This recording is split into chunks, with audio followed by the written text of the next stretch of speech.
Thank you. Thank you. Shri Sanjay Singh ji, you have 3 minutes.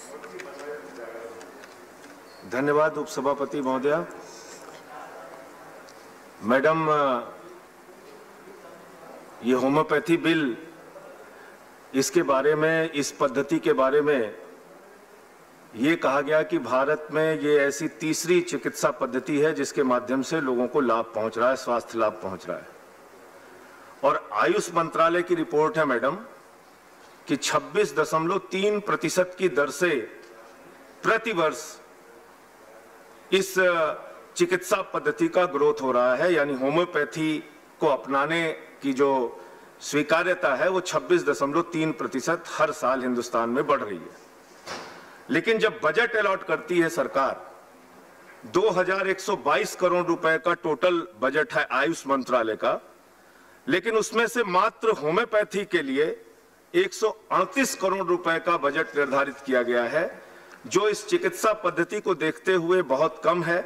इस budget को बढ़ाया जाना चाहिए। जो सरकारी अस्पताल हैं देश में होम्योपैथी के, वो 207 की संख्या में है। जो डॉक्टर्स की संख्या है वो 2,24,000 के आसपास है। जो डिस्पेंसरीज हैं वो 7,856 है।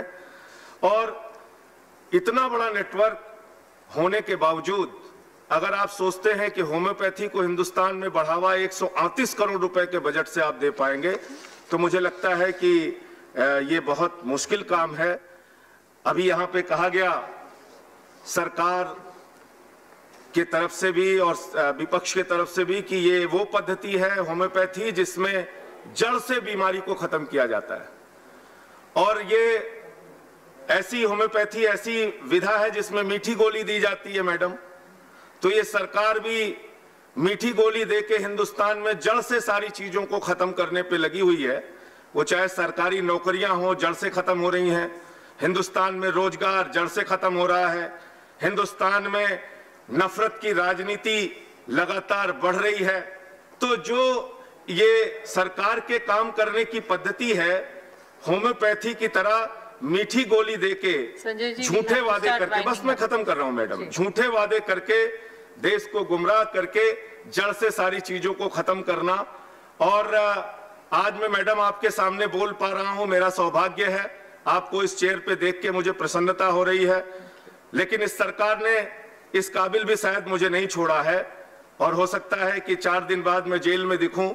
देशद्रोह का मुकदमा लगा दिया मैडम, देशद्रोह का मुकदमा। योगी सरकार ने देशद्रोह का मुकदमा मैडम लगा दिया।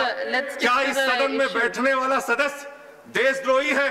मैं इस सरकार से पूछना चाहता हूं, अगर मैडम हम देशद्रोही हैं तो मुझे उठा के जेल में डाल दिया जाए। इस देश के सर्वोच्च सदन में बैठ के एक देशद्रोही आपके सामने बोल रहा है, मुझे जेल भिजवाइए। मैं अपनी बात को समाप्त करता हूं। धन्यवाद। हनुमंतैया जी।